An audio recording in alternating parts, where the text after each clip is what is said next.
Buenos dias. I thought this was an English channel.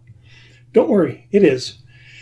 But I noticed going through my YouTube statistics that I had a whole bunch of people who were watching me in South America. So I thought, you know what? I'm going to do something for you guys.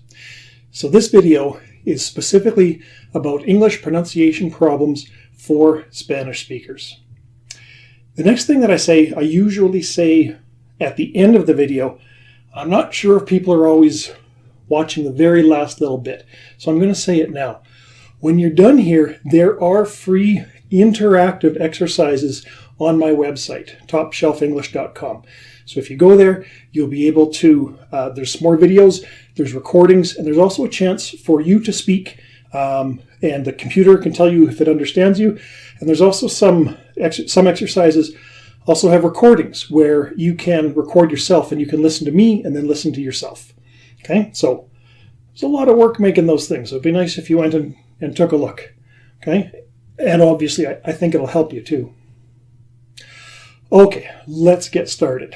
So first of all, why do we need to even look at this? Why do people have trouble pronouncing sounds in a new language? When we learn a new language, we transfer the rules that we have learned speaking our first language into the new language.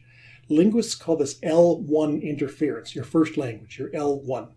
Now this is true in grammar, vocabulary, and what we're looking at here today, pronunciation.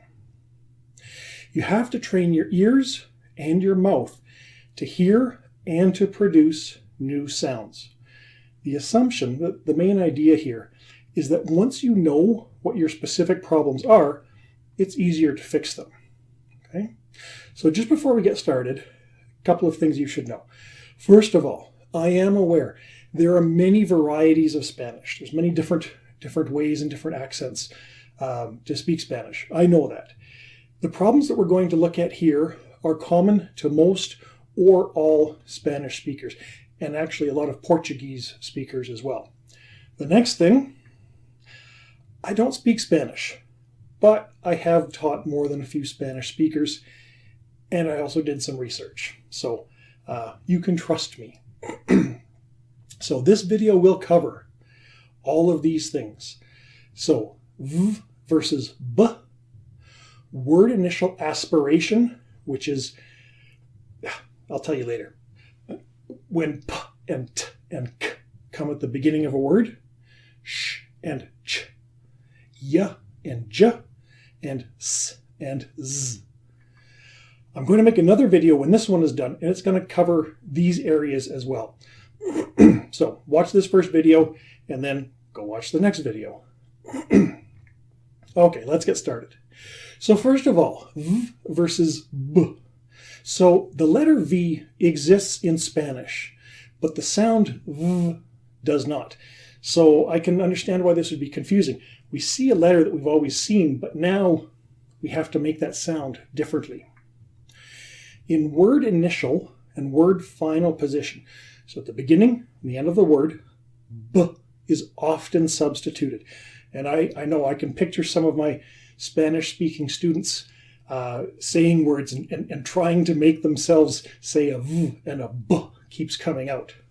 So the word vase becomes bays when we make this mistake. Very becomes berry. Valuable becomes valuable. Okay? So if we add that all together, the vase was very valuable. We come up with something quite different. The base was very valuable. Okay? English speakers are going to have a hard time understanding that. So again, this is word initial and word final. So at the beginning and the end of the word, this is what happens. In word medial position, in the middle of the word, W is often substituted. So diver becomes drywer. Shaving becomes shaving. Heavy becomes heavy. So another sentence, the driver was shaving his heavy beard. The dryer was shaving his heavy beard. And again, that's going to be difficult for an English speaker to understand. So Here's a couple of things to help you work through this. First of all, keep your lips apart, okay? B, my lips touch, okay? V, they don't, okay? Now there is some touching. It's my top teeth rest on my bottom lip, like this, okay? This is one of those letters that practicing in the mirror can often help. One of the sounds, I should say. Okay. Here's something else that should help. The shape of your mouth for v is the same as for f. Okay, so if I make a f sound, I don't change the shape of my mouth. All I do is I turn my voice on. Okay, so f becomes v. Okay, so that's what it should feel like. And again, the most important thing, make sure that your lips are not touching each other. Another thing to help, v can be stretched out, okay? I can say very, but I can't say very, right? That the b sound, that only happens once when I open my mouth. But a v, I can stretch out. Okay, let's do a little practice here. So here's two words. You tell me which word am I saying? Boat. Boat.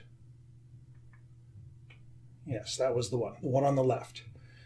Next, ban. Ban. Good. All right. Next one, vi. Vi. Okay, now these words would sound exactly the same except for the b and the v. Another one, which word do I say? Vat. Vat. Try this. For the next one, I'm going to keep talking, but for the next one, turn the sound down and see if you can still get the right answer. And I bet you can if you look at my lips. The reason I'm saying this is I want you to think about the shape of your mouth. So, next one. Which word am I saying? Bid. Bid. Okay, so did you turn the sound down? Okay. If you want to, you can go back. Again, I did say it. You can go back and listen for yourself. Now, which word am I saying? Revel. Revel. Good, yeah. These ones are a little bit more difficult because the sound that we're focusing on is now in the middle of the word, not at the beginning. Next, robe. Robe. There we go. Next, fiber. Fiber. Again, if you're looking at my lips, even if you can't hear the difference, you should be able to see the difference. Fiber. My lips are touching, so it has to be a B. Next, curve. Curve. Again, did my lips touch? No. So it must be a V sound. Okay. Next, which word am I saying? Verve. Verve. Yeah, that's kind of a fun one. I get to say the same sound twice. Okay. Next problem we're going to look at is called non-aspiration of word initial p, t, and k. So, this isn't as complicated as it sounds, but there is a little bit to figure this out. So first of all, what is aspiration? Well, aspiration is a sound that you make with your breath. You're not using your voice, but the air is coming out almost not on its own. You're not stopping the air. It's coming out freely, okay? So, if I say the word hot, the H is aspirated. Okay, so the only sound that you hear is the sound of the air moving. Hot, hot. So if I say that word and I stop before the O, all you hear is ha, ha. It's just the sound of breathing, really. Okay. Now, what happens? Sometimes learners voice instead of aspirate. So they use their voice instead of just their breath. So instead of pill, pill, okay, there's no voice in the first sound there. I get bill, and people are using their voice instead. Bill. Try becomes dry. Came becomes game. And just to be clear, this is what we should not be doing. Okay, so don't do this. This is the problem. This is what we're trying to solve. Now, we're going to use 3 words that start with H to help us solve this problem.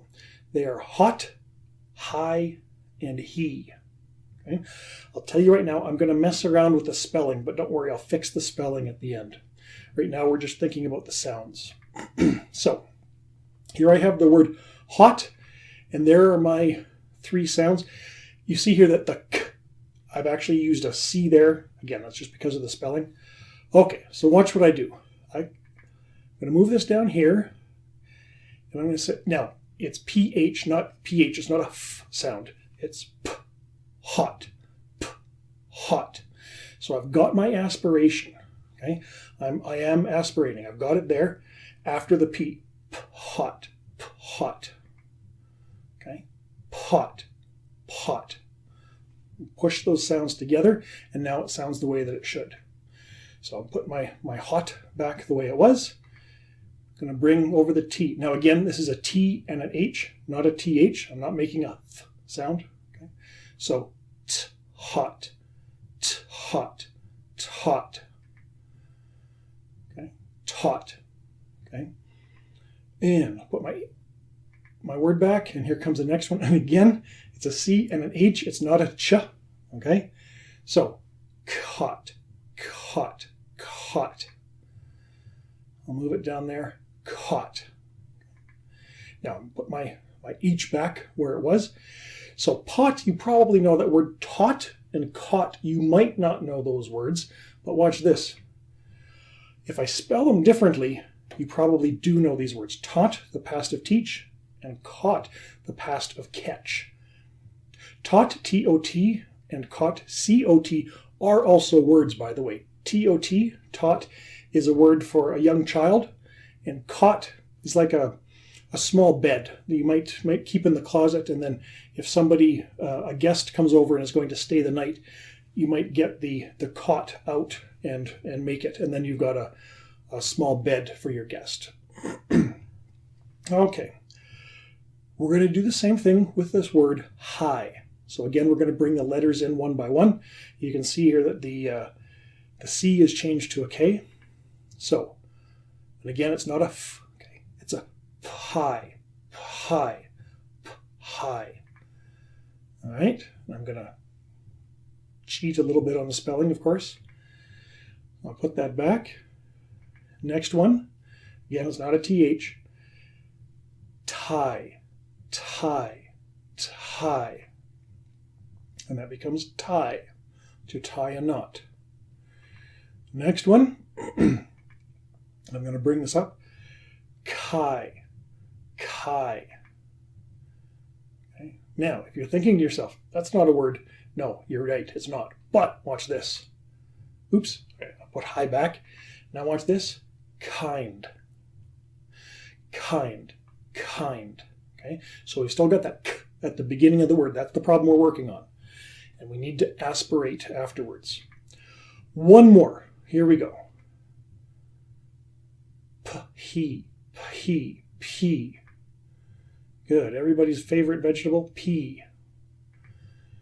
Next, we'll bring out our T, T, T, T. Good. Tea. Would you prefer tea or coffee? And next one, key, key, key. Okay, and then we have the word key. Okay, so again, what I'm doing, just to remind you, what we're doing here is I'm making the aspiration after all these by using these helper words. Okay, so he. We can all say he. When the H comes at the beginning, it's not a problem. When that aspiration is there, but when the aspiration comes after a consonant, that's often where we have the problem. Okay? All right, we're back he there. Now, this is one of those things where in my classes, I often talk about English ears. And we have to develop our English ears so that we hear the same sounds that English speakers hear. So even if you don't really hear the aspiration, please trust me, English speakers do. So it's important that you make that sound. The other thing is, with time and practice, you will begin to hear it. And again, once you start to hear it, it becomes much easier to say it. Okay, the next section we're going to look at is sh versus ch. So many Spanish speakers substitute ch for sh. So ship becomes chip. Wash becomes watch. Cash becomes catch. Now, this is something I don't think I've ever taught a student from Argentina, but I found this in my research. I find this fascinating, except in Argentina, where they do this thing, but they do it backwards, apparently. So when you're trying to say chip, it comes out as ship. Watch becomes wash, and catch becomes cash.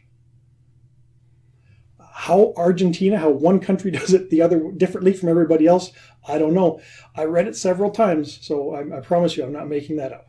Anyway, let's get back to work here, because those are two different sounds in English. We need to be able to say both of them.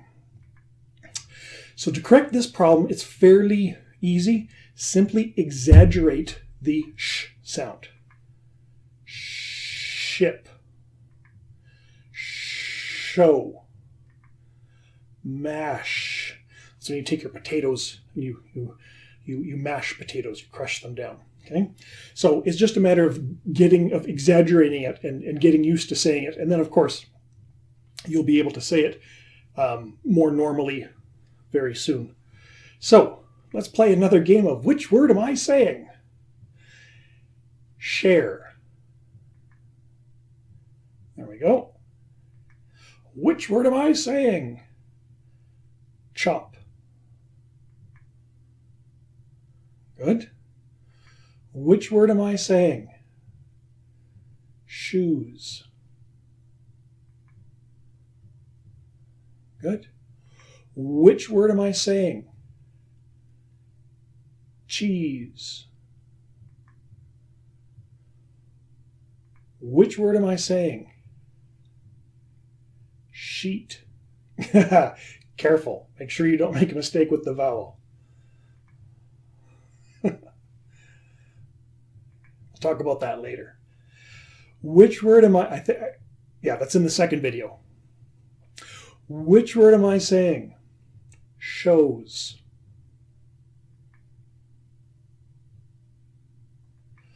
Which word am I saying? Chore.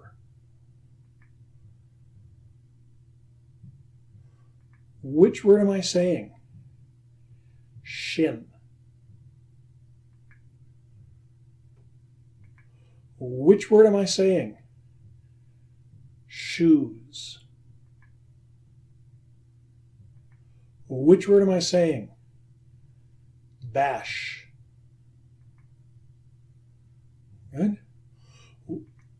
Okay, so it's important to remember that sh and ch are what we call contrastive. They are different sounds in English. If I hear this sound, it's this word. If I hear that sound, it's that word.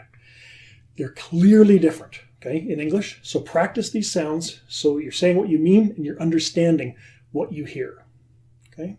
The next issue we're going to look at is ya versus ja. Now, careful.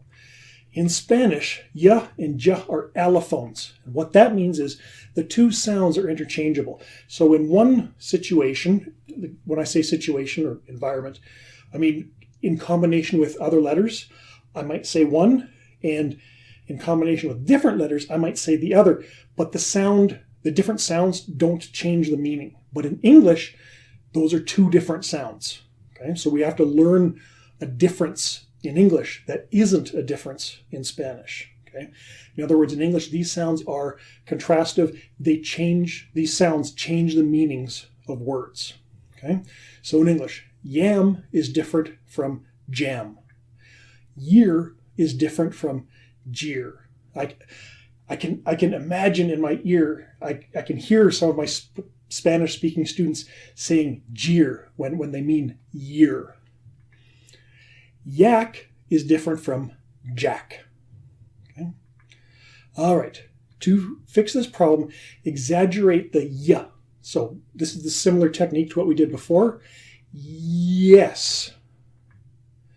Yet. You. Okay. There's nothing crazy or difficult about it, but just stretch that out. Now notice how j cannot be stretched out. I can't say yes. It doesn't work. It has to be yes. Okay, it's time for another game of which word am I saying? Again, the reason I'm doing this is because if you can hear the difference, then you'll be able to say the difference. Okay? The first step is to hear what English speakers are really saying. So here we go. Yoke.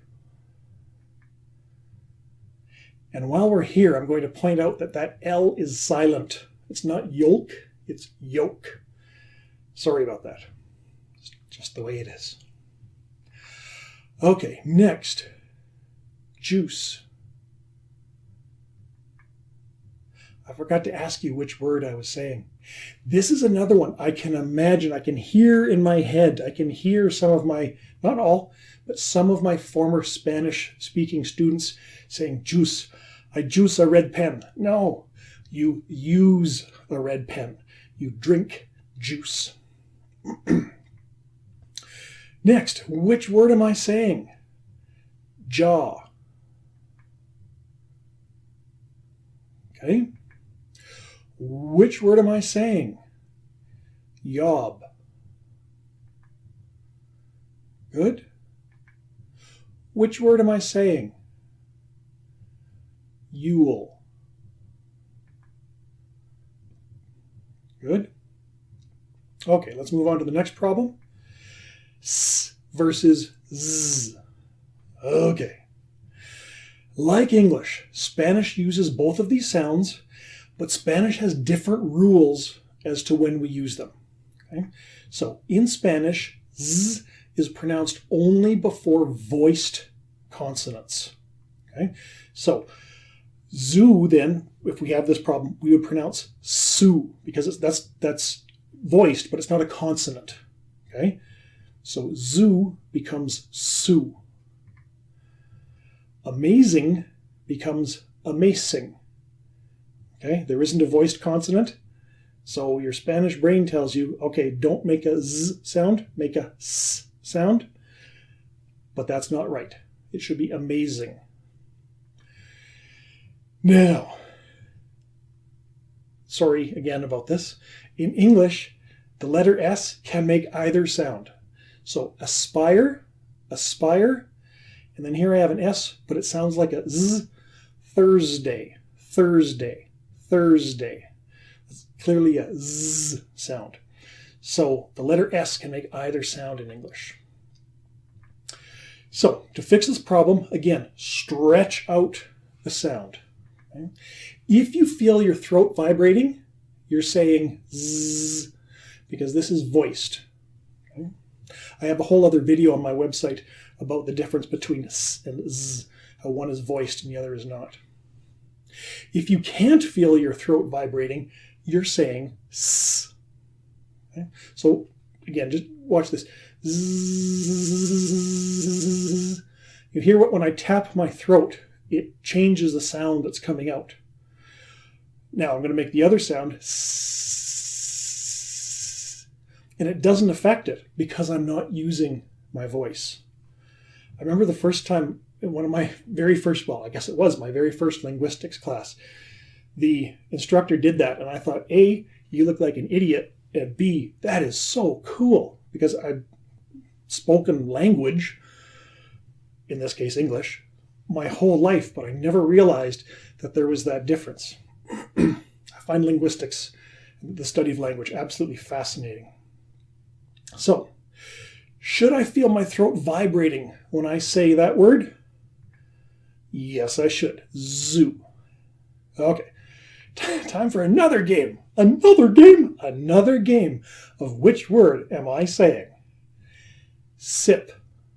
Sip. Good. Which word am I saying? Zinc. Zinc. Good. Which word am I saying?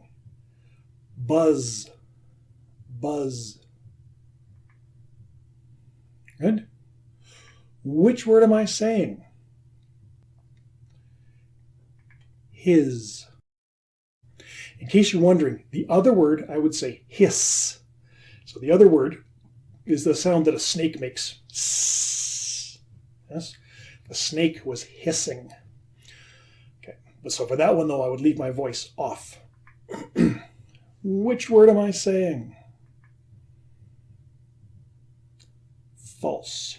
Oop. I forgot to say the word. Okay, that's a free one. Good for you. Well done. Okay. I'll concentrate again now. Oh, that was the last one here too. All right, never mind. So this video covered all of these areas of difficulty. Again, I would like to remind you that I have made exercises and many other videos, not for all of these problems, but for some of them, on my website at topshelfenglish.com.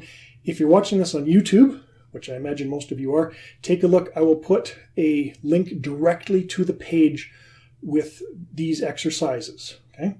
Also, my next video is going to cover all of these topics. Okay. And again, I'm not going to read them right now, but these are all also problems that Spanish speakers have when they are speaking English. And again, also on my website, I have exercises to help with all of these. Okay. All right. Well, thank you very much. And again, thank you, Spanish speakers. Thank you, South Americans, for coming to watch my my YouTube videos. I really appreciate it. So I hope you have found this helpful, and I hope you find the videos on, the exercises on my website also useful. Okay. You know what? I really should have looked up the word goodbye. I don't know how to say it. This is terrible. I'm sorry.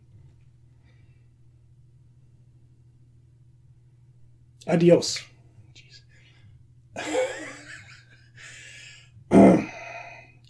I speak other languages. Spanish just isn't one of them. I'm sorry. Okay, thank you very much, guys. Take care.